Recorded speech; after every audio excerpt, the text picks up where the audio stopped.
জয় জগন্নাথ।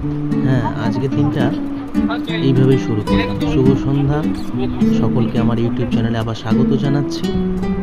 সকলে কেমন আছেন কমেন্ট করে একবার লিখতে ভুলবেন না কিন্তু।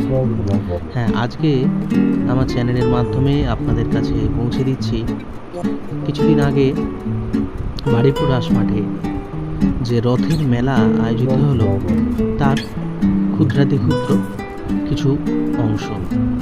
হ্যাঁ, প্রত্যেকবারের মতন এবছরও আমি মেলায় গেছিলাম এবং মেলাতে গিয়ে যে মেলার অপরূপ সৌন্দর্য সেটা খুব সুন্দরভাবেই আস্বাদন করেছি।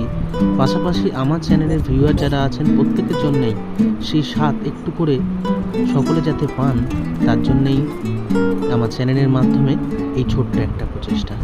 মেলা আজকে ঘুরে দেখব নীল মাধবকে এবং তার সাথে সাথে মেলার টুকিটাকি এবং খাওয়া দাওয়া তো থাকছেই। সেই জন্যে আপনারা অবশ্যই চ্যানেলের সাথে জুড়ে থাকুন। এখন যেটা দেখাচ্ছি, নীল মাধব তার মাসির বাড়ি আগমন করছে।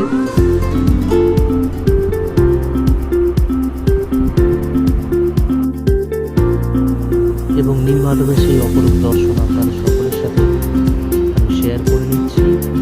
এখনও যারা চ্যানেলে নতুন আছেন, সাবস্ক্রাইব করেননি, সকলের কাছে অনুরোধ করব চ্যানেলটাকে অবশ্যই সাবস্ক্রাইব করুন। আপনাদের এই একটি সাবস্ক্রাইব আমাদেরকে এইরকম সুন্দর সুন্দর ভিডিও তুলে ধরার জন্য অনেক মোটিভেট করে।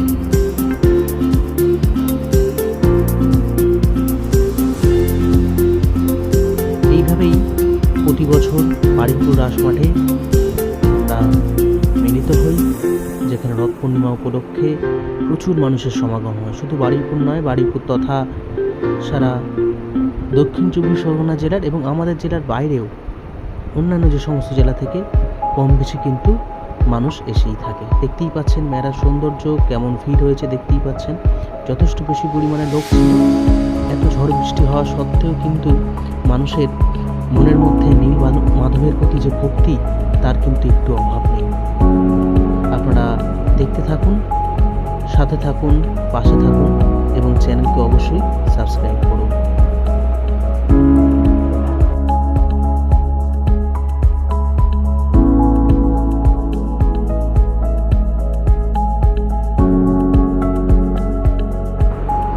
আর রথের মেলায় এবার মেলার অভ্যন্তরে নিয়ে যাব। দেখতেই পাচ্ছেন জগন্নাথ বলরাম এবং কত সুন্দর সুন্দর রথ, সাথে পাঁপড় ভাজা, বাদাম ভাজা তো থাকছেই। একটু খাওয়া দাওয়া হলো এবং এরপরেই যেহেতু বর্ষাকাল, গাছপালার যে সম্ভার সেটাও সেজে উঠেছে। নানান রকমের গাছপালা আপনারা এখান থেকে পেয়ে যাবেন, ফুল, ফল এবং অন্যান্য যে সমস্ত গাছপালা। চলে এসলাম আমরা একেবারে মেলার ভিতর। সেখানে হরেক রকমারি জিনিস, গৃহস্থলের টুকিটাকি, ঘর সাজানো শৌখিন দ্রব্য সব কিছুই কম বেশি পাওয়া যাচ্ছিল এবং যথেষ্ট সুন্দর ডেকোরেশন করে এবং দামেও মোটামুটি বাজেটের মধ্যে। এইভাবেই মেলা চলতে থাকুক।